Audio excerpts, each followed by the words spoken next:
How was it wrestling in front of Trump, Elon? Do you think you could take Trump down? I mean, he's pretty tall. Actually, pretty well. I mean, it definitely, I think he probably got a good sprawler down block in there. But wrestling there, it was obviously really exciting. I mean, there's 20,000, however many fans there were, a lot of high quality people there. Trump was there, Elon was there, but I mean, before I went out there, I was pretty focused. I wasn't gonna let anything get in my way. Welcome to Iron Summit, the podcast where we dive deep into the art and science of becoming your best self, blending expert insights on strength training, smart recovery, optimal nutrition, and mindset mastery to help you elevate your game. All right, we're live. This episode of Iron Summit, we got Wyatt Hendrickson, the man, the myth, the legend. Just took out Gable Steveson. He's a 2025 NCAA champ, 2025 Dan Hodge Trophy winner. How you doing, Wyatt? I'm doing good. I'm glad to be back in Stillwater. Philadelphia was a great time, great experience, but too much town for me. Taking 10 minutes to make it 1 mile, I was very happy to be back in Stillwater. Sure. What do you think of, I mean, obviously Philly's going to have a special place in your heart forever, but what do you think of Philly? So surprisingly, I actually never had a Philly cheesesteak, which I was kind of upset about. That's crazy. I never had time. Well, because, leading up to the tournament, I'm not going to eat a Philly cheesesteak before I wrestle, but That's fair. after the tournament, I mean, it was go time. There was so much fun stuff going on. I mean, I didn't even get out of that building after it took about 3 hours. So, I mean, it was a good time. It was a good time. There was a little place right across the arena we went to. And I mean, if I could go back and relive it, I probably would. But I mean, I was just so, as you can imagine, it was an exciting time. I don't feel like I blacked out, but I was like, I lost memory of what happened from after the match to, like a couple days after, just because the emotions were just flowing like crazy. Just ripping. Well, Yes. that's like, what was it? How was it wrestling in front of Trump, Elon? Do you think you could take Trump down? I mean, he's pretty tall. He's a big dude. He's actually pretty well. I mean, it definitely, I think he probably got a good sprawler down block in there. But, wrestling there, it was obviously really exciting. I mean, there's 20,000, however many fans there were, a lot of high quality people there. Trump was there, Elon was there. But I mean, before I went out there, I was pretty focused. I wasn't gonna let anything get in my way. And I was, I visualized myself out there. I saw just myself, my opponent in the mat. And I mean, that was important because it could be easy to let the external factors kind of, play an impact on you and sway you one way or another. But I did a really good job. My coaches did a great job at, keeping me grounded and keeping me focused to go out there and wrestle a great match. Yeah, that was awesome, man. What was your game plan going into that? And I guess what was going through your head? Because I thought, just from an outsider's perspective, it looked like you did a great job, especially in the beginning, just making Gable work. Like, you were scrambling a lot, you were wrestling hard through everything, and I don't think he gets those kind of matches. And then obviously that last minute when you pulled in that shot was just some man horsepower. It was sweet. But what was your game plan walking into that match? Yeah, no, you're exactly right. I mean, most people, when they wrestle Gable, they just kind of like, they put it on a pedestal. Like, oh, well, it's Gable, and they just kind of give it to him. And from the beginning, the coach just said, hey, be patient, wrestle smart, wrestle hard, and make it difficult for him. And you saw that very first scramble. That probably threw him off a little bit because, like I said, most people are like, oh, it's Gable, this is supposed to happen. But I was like, hell no, I'm going to go out there and I'm going to beat this dude up.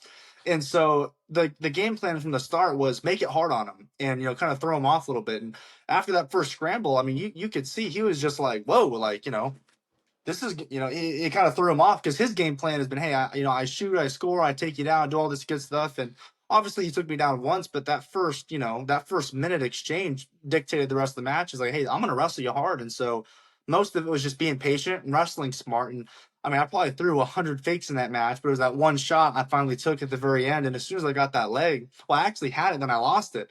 But also, I was too dedicated to that shot. I was like, I'm taking him down. So I just kept circling. I circled around the mat like 2 times, and then finally got that takedown. And I was like, I am holding this dude down because there's still 30 seconds left. Yeah. And that was like, it was a long 30 seconds.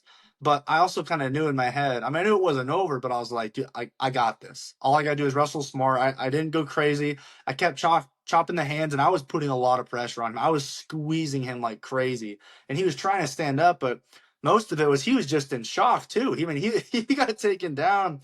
He Yeah. started looking up just like, what the heck just happened? And so, I mean, from there on, I was just like, I knew I broke him down. You know, there's like 5 seconds left. I got him down, and I was like, wow, like all that hard work, all that good coaching that we had everything just ultimately came at the perfect time. It was awesome. I mean, I can't even describe how awesome that moment was. Yeah, that was sweet. How had you wrestled him before, or like even trained with him? I did train with him a couple summers ago. I wrestled him my freshman year. He was actually the only person to ever tech fall me in college.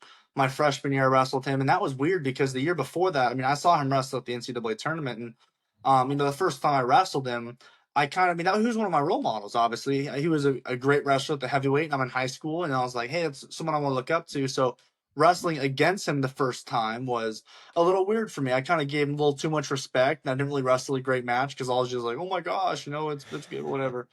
And I also wrestled him at the U.S. Open, and he tapped me both times. And so going into this match, I'm a lot different wrestler than I was, 5 years ago, 4 years ago. I'm a lot better wrestler than I was last year. So going into that match, I was obviously confident, and the coaches had prepared me to wrestle a good match physically and mentally. So going into that match, I wasn't thinking about the last times I wrestled him because that plays a factor. As you guys know, as both as athletes, is whenever you go against someone, their history and their record with that person, it's always kind of dwelling in the back of your mind. But I mean, the Magic Man just had something with it. I was convinced I was winning that match from the beginning, so it was no surprise. Obviously, it was exciting, but it was no surprise when the final whistle blew and I got my hand raised. Yeah. So Go ahead, Ryan. what was your like training throughout the year? Obviously, you got a lot of good wrestlers, and you don't want to overlook opponents week to week. But I think Gable's kind of was the yardstick at the weight class at the beginning of the year, and then obviously jumped him with that last match. But like, what was your day to day, week to week training in terms of preparing for matches? Were you thinking about that match, or was this like just take it one match at a time, get to the finals, and then preparing for that? Yeah, when Gable joined, we never talked about it. That's very true. I mean, Coach Taylor's been interviewed a couple of times about that, and we're not lying. Like I remember when that happened, and my buddy sent me a text like from Minnesota, like, "Hey, dude, I think Gable's coming back." And I'm like, "Who cares? That's not going to change my goals or what I have planned for the rest of the season." So we never changed anything off of that. Now, when we're drilling, obviously you can drill stuff sloppy or you can drill a lot better because I'm not training to beat the top 10 guys. I'm training to beat the top two, top one guy, the guy on top. And so when you're training, obviously it's like when I do something a little sloppy, Coach Taylor's like, "Hey man, if you want to beat the best, we got to clean this up." So, but we never mentioned any opponents I had to wrestle because that's not the goal, is to beat that one guy. My goal at the end of the day is become a better wrestler because I'm going to be going and wrestling, in worlds, at the Olympics, and we're not trying to beat any specific guy. We're trying to beat everybody, and it takes a well-rounded wrestler in all, not just I'm trained to beat this guy's specific stuff. Now, do we talk about, hey, this guy's going to be a left leg, right leg lead? He's got a good taller or collar. Yes, we talk about that because that's important stuff. But I'm not going to change my entire wrestling style for somebody because at the end of the day, I want to be the best wrestler I can be, no matter who I go against. So down the road when I wrestle those best guys, I'm not trained just to beat this one guy. I'm trained to beat all of them, no matter what. Were you bigger this year than last year? Oh yeah. I usually walk around about probably 240, 243. This year my average was about 255. At the NCAA tournament, I weighed 263, but I did have all my clothes on, so I was probably like, 256, 257. But I did step on the scale last week. I'm actually 265 right now. So Let's I am a go. little bit bigger. I mean, I took a little bit of a time off, a little bit of a week, but I mean, I didn't wrestle much, but I still lifted. So, I mean, I might have a couple pounds on the belly, but I feel bigger and stronger than I was at the NCAA tournament. So, Yep. I mean, I've been consistently gaining weight the past 5 years, 6, 7 pounds at a time. So, I think a couple more, I might finally be like a full out 125 kilogram wrestler, like 275 pounds of muscle. So, I'm feeling good.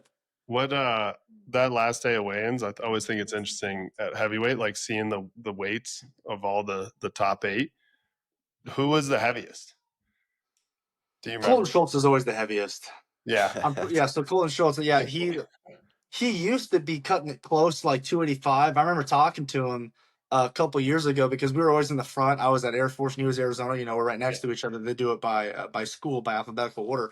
And he was like, I'm like, man, how you looking big? He's like, yeah, I didn't eat breakfast this morning. I gotta weigh in first. And so it's funny because we all get. It's funny because all the signs, like 125 day 2, it's 126. Yeah. As it goes on, it gains a pound, and they do it for heavyweight too. So it's 285, 286, 287, and I'm like, that's funny because Colton actually probably needed those couple pounds as the tournament went on in the past. But I think Colton's actually like 275, 276 this year, so a little bit slimmer, but he's the heaviest. Did you drop weight over the 3 days, or did you kind of stay similar? I think I stay pretty midline on that. I mean, the diet doesn't change. We don't wrestle that much. I mean, if anything, I might gain a little bit just because obviously I'm wrestling matches, but a 1 hour practice, you lose a lot more than a 7 minute match. But at that point, it's just about fueling myself well. So I'd say I don't really change weight during the tournament. How was that Saturday? I know it's a long day. You weigh in the morning and you're just sitting around all day. I remember getting like a quick workout in or something midday just because you're kind of antsy. But then, ESPN puts you guys as the last match. You're sitting around the whole day. What was Yeah. what was your mindset? What were you doing all day kind of preparing for that match? Because you didn't go till what, 10 o'clock at night? It was late. It was late.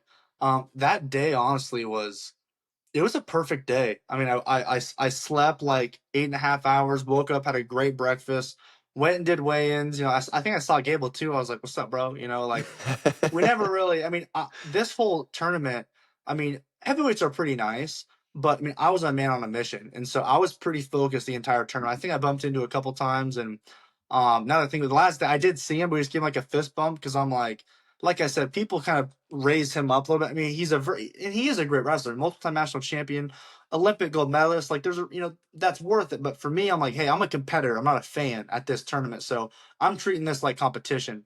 But that day, it was just a great day. I went back, took a nap, watched. I'm like an iPad kid at tournaments. If you guys know Coach Scotty Boykin, he's at Cornell now. He was my coach at Air Force. He was like, hey, it's important in these times to take yourself out of the situation, pull up some Netflix or something. So I went back and it felt like a normal day because I was thinking about it. Whenever I wrestle my best here in Stillwater, I mean, whenever we have practices, it's just a normal day. I wake up, I go to class, I go home, then I go to practice at 2 in the afternoon and have a great practice. So I was like, I'm just gonna treat it like any other day, and I did. I mean, I didn't psych myself out. I wasn't thinking about the match all day. I didn't think about the match until probably within the hour I wrestled. But I mean, everything was awesome. Had lunch with the coaches, had dinner with the coaches too. I mean, I was in the back just playing Clash of Clans, whatever, on my phone until we got around to like 165, 174, and then I obviously got ready to wrestle. But I mean, it's important at those times because if you're going to mentally stress yourself out and physically because your heart rate's going. I've done that in the past where you get too invested too soon and your heart rate's pumping. And even a couple times this year at a couple duels, I kind of let myself get too focused on wrestling, and it took away from me in the match because I was mentally stressed a little bit, or my heart rate had been high for a long time before the match because I wasn't fully focused. But it was just a great day, a normal day, and I tried to do that on purpose because that's what it was going to take to wrestle a great final match. That's a skill, man. Being able to. It was hard. It's taken me like 20 years, but Yeah, easier said than done. for sure. Especially like that stage. I mean, that's your one shot, like in the national finals, and to be able to take yourself out of that moment and relax a little bit. That's impressive. That's a skill, and definitely something wrestlers, really any competitor, but wrestling's such an intense sport. Oh yeah, and the security actually stopped. As you know, Trump was there, and security stopped me. They were like, "Hey, you can't go back there," and I was like, they like got my face, and the coaches were like, "Dude, like." He's wrestling, and then Bro, I they had am to like the radio performance. in, but like I was trying to walk to the tunnel to get ready to go out, and they were like trying to hold me up, and it was just miscommunication. But I mean, the coaches were like, "Bro, like this guy's got to walk out there. Like, what do you want to do? Walk around the stadium?" So that was kind of funny. You were a threat. They see a big jack dude. They're But they like, saw this guy nah. walking confident. They're like, hey. That's funny. That it is cool though. I think it was cool the amount of press that this year's nationals got, and there was kind of some yeah. controversy on having Strachey go first or last, and I think it played out the best it could have played out. It was such a cool event. I thought it was one of the best finals I've seen in a long time. Oh yeah, I had no thought towards that too. I mean, I didn't like I said, I'm not a big social media person. Obviously, I'm doing stuff now, but I don't Like, I don't follow any main wrestling outlets, but I saw that after the fact that he was kind of upset they made him go first. And honestly, I didn't know anything was about. All I knew was I was like, okay, I'm the last match. That's all the coaches told me. Yeah. But yeah, there was like, I think he wanted to be the last match, obviously, which I mean is cool. But I mean, I don't understand sports. I don't even watch football, so I'm like, I'm just, like, I'm literally just here to wrestle, bro. That's all I'm here to do. I don't know what's going on. I don't care. I'm just give me some shoes and I'll go wrestle. That's awesome. You did right by the heavyweights. You showed the world heavyweight wrestling is There where. we go. Yep, we're getting Ryan up to heavyweight. So Eventually, Max is trying to deem us the heavyweight podcast. I think we've had like 5 or 6 heavyweights on, so it's slowly getting there. you gotta bulk up, eat some cheeseburgers. I'm trying. I'm trying. Wyatt, what did your like training week to week look like? Because obviously heavyweight's a little different. You can be eating more. You said you're trying to put on 5 to 7 pounds a year. How many days a week were you lifting in season while still trying to recover, peak for duels and tournaments, and throughout the year trying to improve strength and size? Iron Summit is brought to you by Bridge Athletic. Looking for a way to streamline your training programs and deliver exceptional results? Check out our friends at Bridge Athletic. Their platform is packed with over 300 templates and 1,500 instructional videos, courtesy of subject matter experts like Exos, FMS, and Hyperice, making program design both efficient and impactful. Our listeners can take advantage of an exclusive offer. For a limited time, get your first 30 days free and your next month at 50% off when you use code IRONSUMMIT, all caps. That's code IRONSUMMIT, no spaces, all caps, for 30 days free plus 50% off your second month at bridgeathletic.com. Check it out and start assigning custom programs directly to your athlete's mobile device. Yeah, we lift a lot preseason. I'd say 2 to 3 times a week. But as soon as season hit, I don't think I lift more than one time a week. And when I say lift, so all of our lifts, Nick Montoni is our weight trainer here, and it's not conventional lifts. Like, we're not doing like, clean and all the lift stuff. Like, I haven't squat probably in like two years. All this stuff is based off of wrestling. We're doing bands, snaps. I mean, we'll do a lot of dumbbell stuff, some dumbbell bench or some dumbbell, single leg lunges. But I mean, the heaviest dumbbell I probably picked up this entire year was maybe 100 pounds for, for bench press. But I mean, I got a lot bigger just doing basic wrestling movements. Now, obviously, we wrestle a lot, and to get better at wrestling, you want to wrestle. My favorite saying is my dad. When I was getting ready to wrestle all the time, he'd be like, "Hey, we didn't join the wrestling team to go run cross country." Or my dad would be like, "Hey, like the cross country team doesn't come do stance and motion to get better at running." So that was that I thought that was funny. But I mean, we never ran. That was different for me. I've always done like the jog in a circle. That's like a normal thing. We never did that one time. We get in the first day we show up and Coach Taylor's like, "All right, grab a partner, get on a single leg and start scrambling." So it was a lot of wrestling and wrestling. Connor Doucette, the past heavyweight, I mean, he's a big guy. And I mean, if you drill something 100 times, I mean, you're going to have to get stronger from it. But a lot of the lifts we did weren't like regular lifts. It was a lot of mobility and, just wrestling motions, different snaps, ball slams. And I got a lot stronger just doing basic, functional movements like that. So that definitely translated when I went to wrestle, because when I snap a ball and I snap a person, it's the same thing. So we're not bodybuilders, we're not power lifters, so we just didn't do those lifts. We just did wrestling stuff, and it obviously showed when we went out at the national tournament. Heck yeah. What are you doing now lifting wise? Now I'm back lifting a little bit more heavy. Just happened. I love it. It's a good time, but I mean, really just basic. I love dumbbells. I really do. I think it allows you more function, more motion. Obviously, as a heavyweight, I know what it feels like to be when I miss stretching and stuff, and just because I've had back injuries, I've had some shoulder injuries. I really feel a lot better when I just do dumbbells, just stuff like that. But I mean, we're not really changing the lifts. It's not rocket science. We know what works. So I mean, I'm doing that maybe twice a week, but obviously with the U.S. Open coming up here soon, we only lift maybe one time last week, and because now we want to peak, want to get ready to compete really well. What about, are you doing any outside conditioning stuff? I know a lot of like, obviously practice, and you got a lot of conditioning stuff within practice. But I always felt like cutting weight kind of capped off my conditioning a little bit, where, I had to run to make weight, but if I didn't have to do that, is there anything outside of that you're doing, or do you think that's you're getting enough within practices to not do some extra road I work or do anything? I do nothing else. Obviously, like the best cardio you're gonna get that's gonna simulate wrestling is gonna be wrestling. So we do that. We also we do some circuits. I'd say the most thing. Obviously, we do the assault bike. We do the Versa climber. Um, I didn't know what that was until this year. Quickly realized what it was. If you don't know what it is, it sucks. And so, I mean, other than that, I mean, all we do is wrestle. And in the circuits, it's obviously, pull ups, push ups, a bunch of ball slams, air squats, all the, simple stuff. So we're not doing anything crazy. We're just sticking to the basics and doing the basics really well. Yeah, Nice. I've seen at programs like the heavyweights run less, but I think it's cool. Like that's the whole No team. one runs. I mean, Yeah, some guys run the treadmill, but I'm like, no, I'm not doing that back there. By volunteer. No, not a runner. Max is getting ready for a marathon, so I don't that's know. not true. Ryan, there's no chance.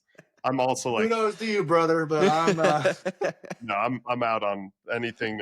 Anything over like 40 yards is long distance. I'm with you on that. I'm with you. It's heavyweight thinking. What about, obviously, going from the Air Force to Oklahoma State? Like, how different were the programs? Obviously, different coaching styles, different responsibilities. How much more like time did you feel you had with? I know you had to get a special waiver. Was that right, to get this extra year at Oklahoma State? Yeah, this has never happened before. Most of the time after, because COVID happened and I had eligibility. And, with that, I was like, hey, I think it's great for me because the program I'm in, the end goal is LA 2028. And I said, hey, this is a great year of training I can get in training in college because NCAA school training is amazing. Like, I'm not going to be falling behind by doing this. And so I'm obviously getting my grad degree. And that's another big part of it is undergrad at the Air Force, I was in 15 to 20 hours a semester, but in grad school it's 9 to 12, so it's a lot less. And I just have more time on my hands. Obviously, my military duty is wrestling. I don't know if I said, but I'm in WCAP, the World Class Athlete Program, which allows me to do this. And so my job is to wrestle and get better at wrestling, and that's all it is. And that goes hand in hand with my wrestling training. So there's no additional stuff I'm really needing to do, which gives me more time to be a better wrestler. Go get some extra lifts in, go get some extra workouts in, have some time to go enjoy the sun since I'm not, cooped up inside in uniform all day. So it's been a good year. I've just, it's been a blessing. And Stillwater's a special place, man. I love it here. The people here, the community. I mean, I have no family in Oklahoma, but I feel like everyone I run into is like my uncle or my grandpa just because they're so nice. And it's awesome. So, like, did it open your eyes a little bit to what being a student athlete not at a military academy was like? Like, because that was your only experience until Yeah, I mean, here. it's obviously different, but another point is the Air Force Academy built a foundation for me because I mean time management, all those skills just got buried into Plymouth Rock because I mean I did so much awesome stuff there, and so after that, I mean, if I didn't have that, this might look a little different for me. I probably won't be as good as my time management and everything I do might be a little different. But because of that foundation, I mean, it was just so easy because I'm used to having the worst it can get. So anything else from there is not going to be, it's not going to be terrible. So, um, obviously the habits and everything I learned at the Air Force Academy has been transferring here. But the biggest thing, and a lot of wrestlers, as you've seen, sometimes they like to change RTCs because different perspectives are important. Everybody sees something. Everyone's unique. Everyone's different. They see something a different way.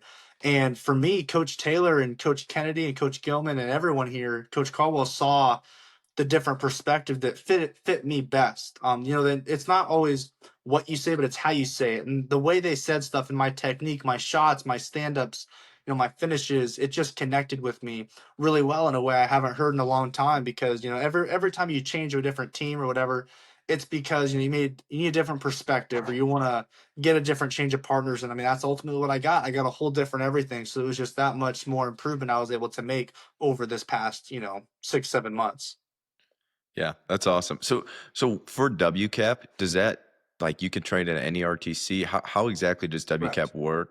And it's, obviously you said till 2028. If you wanted to, would you have the option to go, 2032, or like how does timelines with that work? What do you owe, like, serving in the Air Force after that? How does that whole process work? Correct. So out of the academy, I have a 5-year commitment of of my job. Right now, I'm in a special program, WCAP, so that doesn't count as this 5 years. However, it does count as a year in service. So, but right now it's like a 1 for 1. So pretty much, I had 5 years, but I'm gonna if I wrestle for one, then it adds an additional year. So pretty much like every year I wrestle, yes, it takes away from this commit, but I add one more over here. Oh, doing a little That's thing. So it goes here, it keeps adding. So in the end, if I wrestle for 4 years, I'll still have those 5 years of service left. So it's like a 1 for 1. So I'll do this for 4 years, which all those 4 years do count as service. That means I have 1 year left, but then I owe 4 additional years for that. So it's pretty much the easiest way to describe it is as soon as I'm done wrestling, I'll have 5 years left. So if I quit this year, if I wanted to, which I'm not, I'd have 5 years. But obviously, if I do it for 4 more, I'll still have that 5 years after. So, How do um, you want to serve in the military after you're done absolutely. wrestling? Like I'm what? an acquisitions officer, so I was assigned my AFSC. It's Air Force Specialty Code.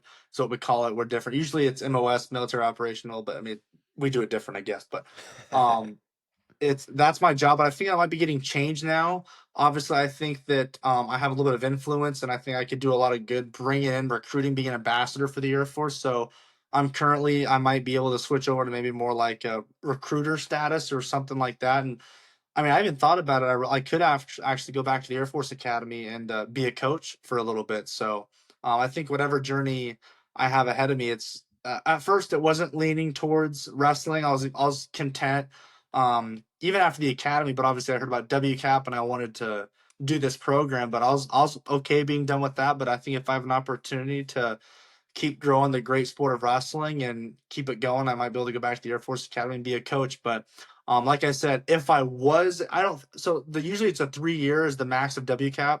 I'm already trying to get that extended to 4, which should go through. But I mean, that's never happened before, and I already got that passed. So I mean, maybe I could say, hey, let me try this again, and maybe it would work. But I mean, it just really depends. So we'll see. You're too big to fit in a fighter jet. Yeah, they didn't approve my waiver a while ago. I could obviously fly some heavies, but I mean the F-22 is the baddest thing on the block. And I was like, if I'm gonna fly, if you see a race, and there's a bunch of Corvettes, but there's like a Lambo, you're like, dude, I want to get in the Lambo and give that thing for a spin. So, I could make something work, but for now, I'm okay. I passed up I got a lot of great classmates that are actually F-22 pilots. Cody Cool. Surratt was a wrestler a couple years ago. He's gonna fly. He's already flying F-22. So I'm gonna let them go ahead. The smaller weights. That's the benefit of always being a small. I'll let them fly the cool stuff. Yeah, that's one of the coolest things you could possibly do. There's only like a There's nothing like it. handful in the world. Nothing like it, man. I mean, Yeah.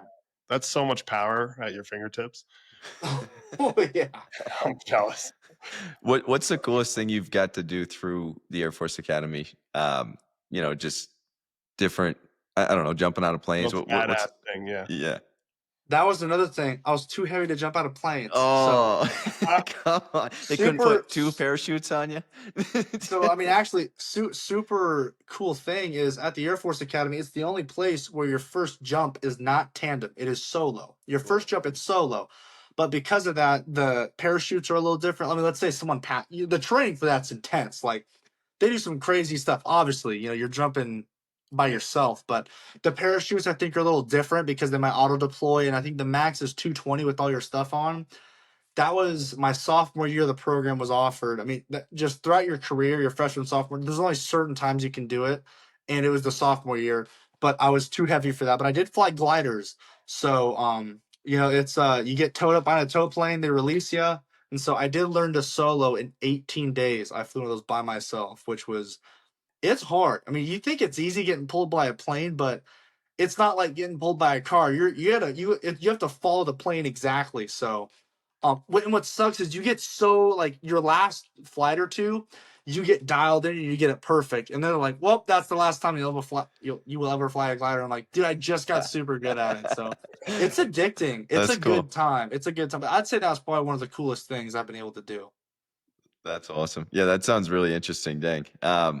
I didn't know that there was a weight limit jumping out of a plane. So, yeah, that's you got to cut weight Just for the academy. I mean, obviously, Okay. people who get deployed jump with 300 pounds on, but that's different parachutes. For this program specifically, that's something I learned too. Not every parachute's built the same, but for the specific program they have for certain safety measures at the academy, the most you could weigh was 220. Yeah.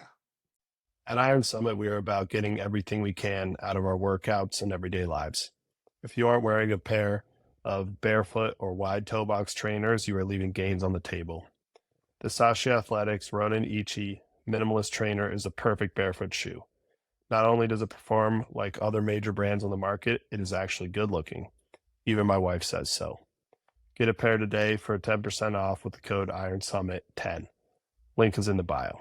They don't even let you, because my wife was like, let's go skydiving. And I looked at with tandem jumping, they won't let me jump out of a plane either. Yeah, exactly. So that's discrimination, man. We need to figure something out here. The heck? I know. Or we went on a helicopter tour in Hawaii, and they made me buy 2 seats. For the that's just wrong. Like twice as expensive. Hey, but honestly, I get it. You know, problems with being big dudes, man. Yeah, I know. It's a good problem. You guys, you gotta pay the muscle tax. Blessing and a curse. Yeah, that's funny. I think you had a pretty cool opportunity. You did something amazing. You beat Gable, and I think this year with the attention from Trump and Elon being there, you've probably a lot of people's first interaction with wrestling was you and this match. What do you think some of the best things you've learned from wrestling, and what do you hope people know about the sport of wrestling as you're introducing it to them? Absolutely. I mean, most people, I've wrestled my whole life. I'm sure you guys have been immersed in the great sport of wrestling for a long time. So when you see someone jump out in a singlet, or some people who don't know wrestling call it a leotard, that's not different to us. But I mean, what really spoke to me is obviously Trump has seen wrestling a couple times. He was in Tulsa a couple years ago. And after I won that finals match this year, he the one thing he said was, hey, that took a lot of heart. He's like, even I could tell that took a lot of heart for you to finish that match. Great job. And I think people saw that, this sport is obviously, it's what people might seem a little weird, but we've dedicated our lives to this. And I think they see there's a lot of hard work and sweat and tears poured into this great sport. So, I think wrestling's not something you can just watch once and understand. My girlfriend had never seen wrestling before I met her. And so I think this is just like the spark. And hopefully these people, they see that. But like I said, we've been doing this our whole lives, but I bet they still don't understand it, But I think as we'll see is these guys will get an appreciation for this, because for anyone that's ever tried wrestling, or even me, there's been football players who are like, oh, wrestling? Yeah, like whatever. And then I wrestle them, and after 20 seconds, they're huffing and puffing and they can't breathe. That's how you grow appreciation for the sport. You understand it more. So I think we're going to see a lot of people. They might ask some questions, or I think it's always the haters that come out first. They always give their piece until they actually try it. And the biggest people that were giving me crap for it in high school, as soon as I wrestled them or they got immersed in wrestling, they were the first guys to be the biggest supporters, because it's something you truly can't understand until you get there. So I hope that people continue to watch wrestling and try to understand it a little bit more, because it's such an intricate sport. It's kind of nice though, because whenever you mat return someone and no one knows what's going on, they're going crazy, and you didn't score any points, but it just feels good. But yeah. Wrestling, it's a different sport. And so I hopefully that the people that watch that match continue to learn more about it, and understand that it's more than just a sport for us. This is something it takes years to be good at wrestling. It's not something you can just pick up and be great at the next day. I love it. I had some coworkers that had never watched wrestling and didn't unscripted, unprompted. They messaged me, and we were on a meeting or something, and they're like, did you watch that wrestling match? Did you see Wyatt win this match? I'm like, it was awesome. I got to talk wrestling with some people that have never seen wrestling. So it was a cool introduction. And I think that happened a lot around the country. There's a lot of definitely headlines with that. In theme with that, where do you think NIL takes this? Because I think obviously the NCAA landscape's changing a bunch now.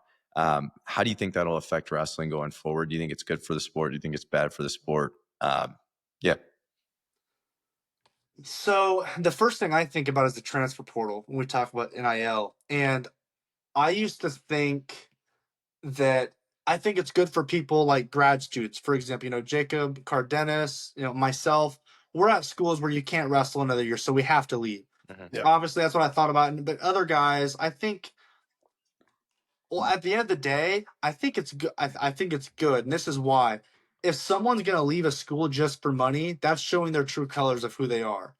So that's okay. I mean, might have seen a couple people that maybe only left because hey, there's more money here, but there's a lot of people, especially on the Oklahoma State, that transferred here is because this was just a better fit for them. The last training environment, the partners they had, it was great, but they saw more potential. They didn't leave because yeah, there's more money here. They just left because they're like, hey, this is a great opportunity for me to get better. And so after meeting some of these guys, and well, I'm like, dude, this is I'm glad they came here. And if it weren't for the whole, I don't know if it's NIL. I'm gonna say this is probably more. I'm basing this off of the transfer portal, and obviously NIL has something to do with that. But the guys that came here, it was just like, man, like I'm sorry you had that past experience, but I'm glad you can share that great experience here with us at Oklahoma State. So, I mean, I think it's pretty sweet. Obviously, being paid in college is different, and I think it's obviously changed because I think it changes high school recruiting. That's what I think it's kind of changing. You see a lot of times high school was a lot different, but now it's like why would you go after that? But we already have obviously those big high school names you see, and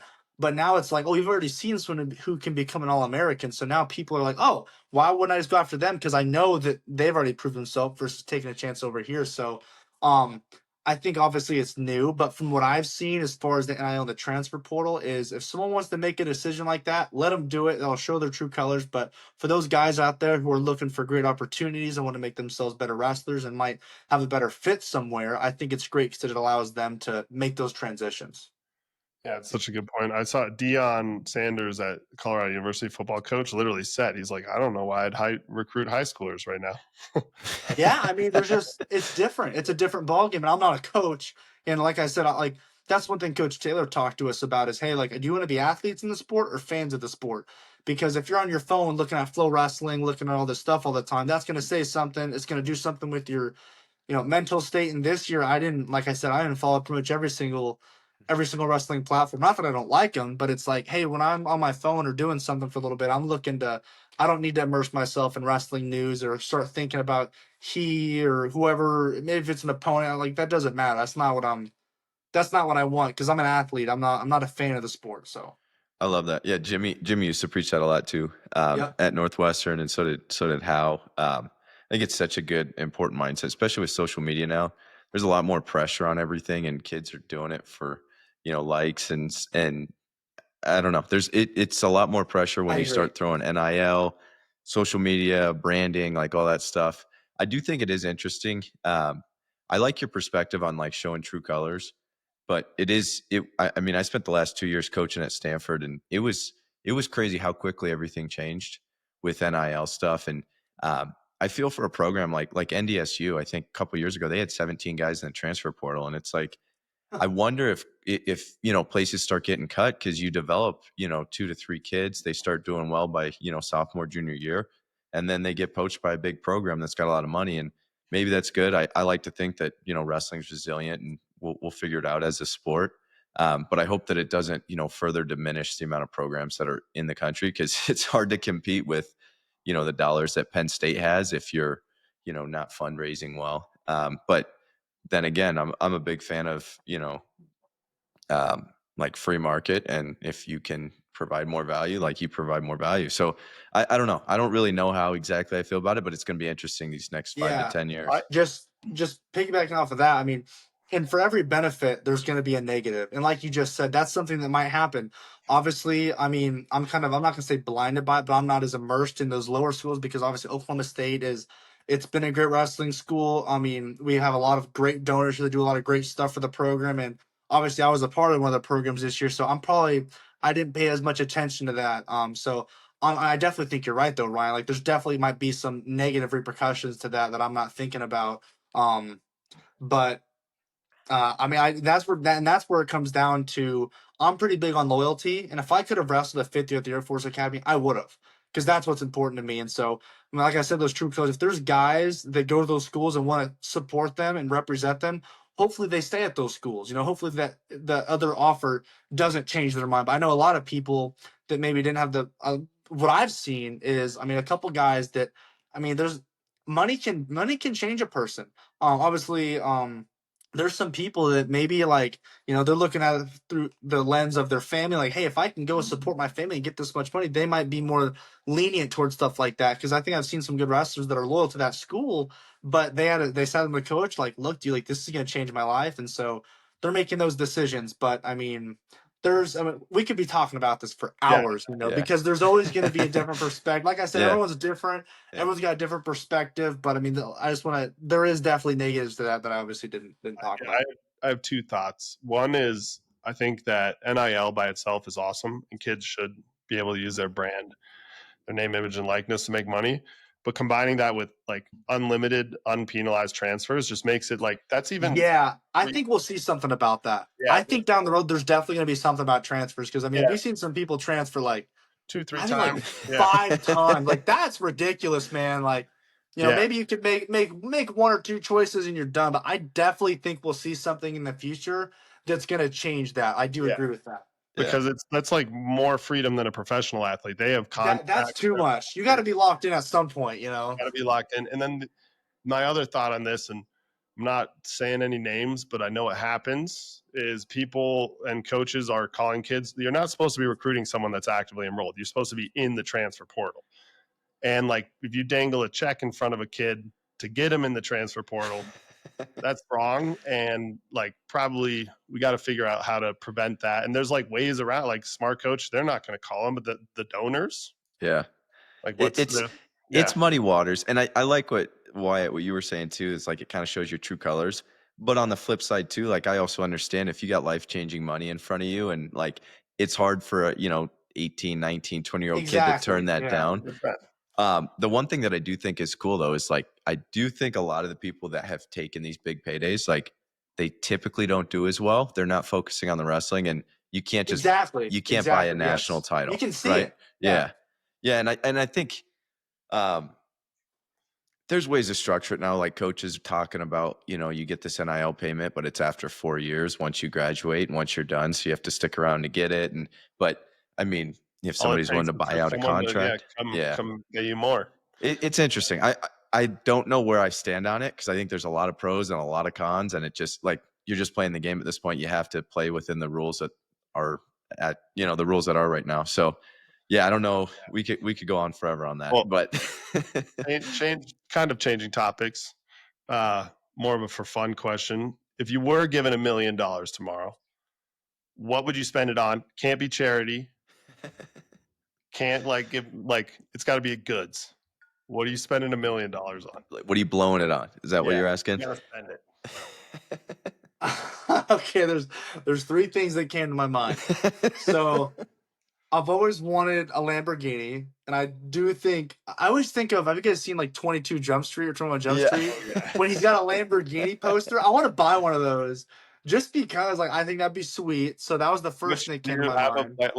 Like the specific Lamborghini picked out, or just any Lamborghini? I think it's like the Evo something. It's got a sweet spoiler on the back. I'm not fitting sure that, or is this going to be a fighter jet situation? It's going to have to be extended. It's probably pretty small, but custom. I just think it's sweet. For my buddy's bachelor party, we rented Lamborghinis in Vegas. That was fun. But I actually fit in the Lamborghini. All the other cars, not at all. But the Lamborghinis are like. So I'll stick with the Lambo. Yeah, good choice. Okay. All right. What are the other 2? So that's the first thing. Like 50, 300. Yeah, that could be a lot. But I thought of a beach house, or a lake house. Okay. I was like, dude, I'd love a lake house, but obviously I went and tested my jet ski today. I'd like a boat. Also, that's the one thing. I was with a bunch of the guys.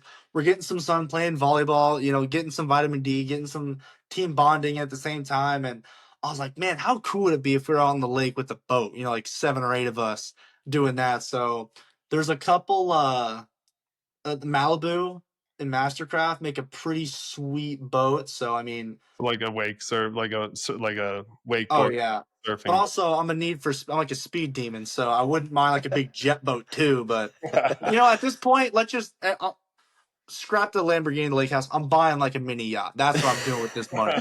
I'm buying like a mini yacht with 20 people, and I'm bringing it to Stillwater, Oklahoma on these small lakes. I'm having a great time. Good You're answer. not gonna be able to get it out of the water when it goes too low. It It's gonna sinks. take up the whole lake. There was something like that. There was a houseboat that got sold. I forget what it was, in like Nevada or something, that they couldn't get off the water for like 3 years because the water levels dropped so much they couldn't move it. That So sounds pretty accurate. yeah. So what about what's the last few weeks been like for you? Obviously it's been crazy. How were the UFC fights? What have you been up to? You know, we talked a little bit before we got on with jet skiing and stuff like that. Take us through, what you've been doing the last couple weeks. Yeah, and the first thing I did was I flew back to Denver to see my fiance, which she was my girlfriend, but I flew back, and then when I came back, she was my fiance. So exciting Congrats. times! That's I got awesome. proposed. I'm excited about that. Went to the UFC fights, had a great time there. I've never been to UFC fights, so and the one thing is, no matter how close you are to the cage, you don't get a better view than the screen. Like, no matter how close you are, the cameras are so good. I found myself looking at the screen watching the fight anyway, but. Yeah. That was a great time, but the most exciting thing and my favorite thing is I've just been able to come back and just be myself again, because it kind of takes you out of it a little bit. You kind of, I kind of had a big head and everyone's messaging me, and I'm like, I was a hot topic for a couple days, and so it was exciting. I soaked it in, but I was really glad to come sleep in my own bed, be in the great, city of Stillwater, and just hang out with the guys and be myself again, because that's what matters to me, and hanging out with everyone here and being my own person. So I think it's kind of finally, I've settled down. It's kind of all drifted away. And obviously there's going to be some exciting opportunities coming up here soon, but hanging out with the guys and being back in Stillwater has been a great time. It's been a blessing. That's awesome. Was Zach Efron as handsome in person? Did you just ask so that? I was actually sitting in the back. Did you? Hold on. Pause. Max, Max, you got a man crush? that was crazy. For sure. Unashamed. That was some details right there, bro. Unashamed. Okay. Ryan's more embarrassed than I am. That was a crazy question. Wyatt, go ahead. So as you know, at the UFC fights, I had a VIP, so I had unlimited food. As a heavyweight, I took full advantage of that. They had a tomahawk steak back there, and I became good friends with the cook. I was like, "Hey man, hook me up, brother." So he was cutting me a giant slice of this tomahawk, and my buddy's like, "Zach," and I look, and he's like running behind us, like getting to the front of the, getting around. You have to go through the food place to get the fights. And I'm like, "Is that Zac Efron?" And I'll tell you what, I'm a big fan of The Rock, and obviously I've known who he was. I don't like High School Musical. I hate musical films, but like Baywatch in that movie, I became a huge fan of him. I was like, this guy's freaking hilarious. I love this dude. Low key And fun. so I saw him, and I think he might have even seen the match, because he was like, dude, like, great fight. He calls it a fight. He was like, great fight. And I was like, I don't know if you're saying, like, you think I'm an MMA fighter, or you just call, because a lot of people, I've heard people say wrestling, oh, when's your next fight? And so I said, oh, dude, I saw your fight. Like, when's your next one? I'm like, oh, that's awesome, dude. But he was probably one of the most chill celebrities, I'd say, that I saw that whole time. He was just one of the boys. He was there to watch a great fight, and it was pretty cool. I was like, I was pretty excited, because I was like, hey man, can I get a picture? He's like, dude, like, yeah, it's good to see you and stuff. And I was like, that's cool. Yeah, good to see you. That's really good too. But he's a chill dude. He's a cool guy. That's awesome. That's really cool. One other thing I want to touch on, obviously you got the Jesus shirt on, and it was just Easter. How has your faith played a role in, your development and in your training, in your competition? How do you think about faith and sports and life? Yeah, great question. I think at the end of the day, it's more than wrestling. And I've been saying that for many years. Obviously, wrestling's something I do, but that's not who I am. I'm a brother, and my brothers and sisters in Christ, all of us are. And so at the end of the day, if you're finding your value in a win or a loss or something on the mat, like, that's not what it's all about. And so whenever I go to a wrestling camp, or I go to teach or something, I like to involve that. And FCA is a great way to do that, Fellowship of Christian Athletes, because it kind of combines athletics and your faith, and you can kind of join it. Because if people might make their sport their God, because that's all you do 24/7. And I think it's easy to get immersed in that, and just that's the only thing you focus on and worry about. So it's obviously been a huge thing. And the biggest moment is in that match, when I've talked people through what it felt like. I was tired. I mean, that third period, I mean, it was out of me, and something just I think the Holy Spirit just kind of came behind me. And my dad's ever said since I was a little kid, like son, the Lord has blessed you. He has chosen you to do something great and represent Him on the biggest stage in the world. He's been saying that since I was 10 years old. So when I was on one of the biggest stages, and that was happening, I mean, the Holy Spirit was running through me, and I finished that shot because I mean, I don't really remember what happened. All I know is I felt something help me finish that double leg because I was drained, I was tired, and that plays a huge role in all of that. And running out there with this shirt and the American flag, it felt great. I mean, I did that for a reason. I wouldn't do that if I didn't believe in it, obviously. And so I think it's important to give my Lord and Savior Jesus Christ just as much credit to that match because that's the reason for the season, man. That's what's Christmas, Easter, all that stuff is Jesus is a big part of my life, and I'm not afraid to, stand bold in my faith on, on the NCAA stage in front of 20,000 people and broadcast everywhere. Heck yeah. Yeah. I think that's so true is when you believe like there's something greater and it takes a lot of pressure off the performance. And it's like, it's a common thread with a lot of the champions, a lot of faith-based people. And there's a reason for that. Yeah. Sometimes people are always saying stuff like, oh, like a couple, I think a year ago or two, someone made like not a mockery video, but just like something about how people are all saying that. I mean, some people might have thought it was a joke. It rubbed me the wrong way. I think no matter what you're doing, like, hey man, you're mocking guys that's what they believe in. Yes, there's all a similarity between all of us, and there's a reason for that. I don't know if, and it's something that you might not understand unless you're, part of the Christian faith. And so stuff like that does kind of rub me the wrong way. Obviously, it's a free country. You can do whatever you want. I'm not going to project whatever I think on you. But when I see that stuff, it kind of does rub me the wrong way because, I mean, there's a reason we're doing this. I'm not doing this to look like some fall. I'm not doing this for the image of it. I'm doing it because it's what I believe, and I want to represent that in everything I do. And so that was important to me in that match. And obviously, all the interviews I talk about, that's one of the first things I talk about because I'm like, dude, like, I will never. A day will never come where I don't believe my Lord and Savior Jesus Christ because the way I felt in that match and like what happened, I know that there's a God out there. I know there was someone out there on the mat helping wrestle that match. My entire wrestling career, like after a moment like that, there's no way I cannot believe in a Lord and a Jesus that believes in us and lives through us. Because in that moment, I was like, there's no explanation for this besides the Holy Spirit. So Yeah, that's really cool. I think there's I don't know, sports bring that out in such a cool way. And then I don't know, I felt really lucky. We had AIA at Northwestern. It was kind of like, it was FCA. They're not in yeah, competition, but like kind of not competition, but at Stanford we had FCAIA. So they just joined each other. But I think it was really cool in college to kind of, I grew up same like Christian and went to church and stuff, but it was like in college when you're on your own for the first time making those choices. And then, wrestling's your full-time job. So it is hard not to put your identity fully in that. And I yeah. think being able to, realize like what's actually important in life, it puts a lot less pressure on the day-to-day. It's like, hey man, I lost a match. Cool. Like God still loves me and knows who I am. And, It doesn't define you. Exactly. Right. So Yeah. that's awesome. 100%. When I wasn't in the finals, it was a blood round match, but like my family's still going to love me. Like that was what I was focused on, not the match. And I think that takes a lot of pressure off. Like you can just go wrestle then.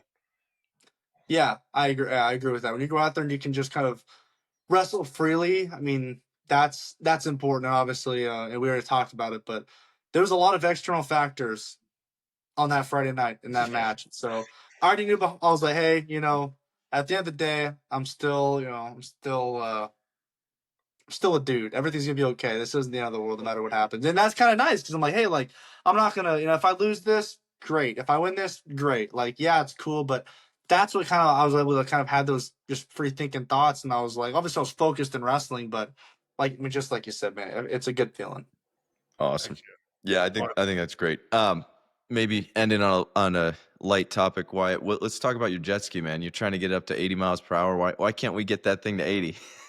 Oh, come on. Yeah. I mean, the heavyweight life is kind of strenuous on the jet ski. It's trying, but it's like, it's sitting there like, dang, bro, you're big. So how are you got it up there. How are you going to change it to get to 80? Like, what are you doing what have you done to make it faster thus far? Yeah. Like, So, I mean, jet skis? How do you upgrade a jet ski? So it's just like any engine, you know. So it's a 1.8 liter supercharged 4-cylinder. I got it at 250 horsepower. It's out right now about 295, 300. I'm hoping to get upwards of 320 here soon. But I mean, so you know, like the prop on a boat. Yeah. It's called an impeller, so it's like on the inside of the jet ski, kind of in the middle. I changed that out. I mean, it's got a cold air intake on it, so it's not as restrictive, more airflow. Yep. You know, a different ECU. So they're actually restricted from factory. They're only allowed to go 67 miles per hour by law, by maritime law. So it's not illegal to upgrade it. It's just illegal for them to sell it above that. So as soon as I bought it, I took that out of it, put in a different one, so I can tune it even more, but I don't want to destroy my engine. I gotta like get a different intercooler, so I gotta get the cooling system upgraded because I mean that's pushing a lot of power. It gets hot pretty fast. So I could go 80 tomorrow if I wanted to, but you know, my jet ski only might last a couple weeks. So I'm trying to be smart about it. But what I think I might do is I'm gonna have Troy Spratley come out here, have him come lay across the seat like Superman and give it 110%, and maybe it'll be able to go that fast. It's just not pulling 265 pounds of pure American muscle over here. So. You can't win an NCAA title in a day. You can't make a jet ski go 80 miles per hour in a day. It takes some time. Amen to that. Amen to that. I love it. Max, you got anything else? It's awesome. It's been a pleasure. Was super pumped for this one. We got Captain America on the podcast. And good to have you on. Yeah, Wyatt, thank you, man. It was a pleasure watching you this year, man. I think you did a lot for wrestling. It was really cool. Love that you're bold in your faith and just a great dude and great speaker for the sport. So best of luck. We'll be watching U.S. Open. Heck yeah. Thank you guys very much. Awesome.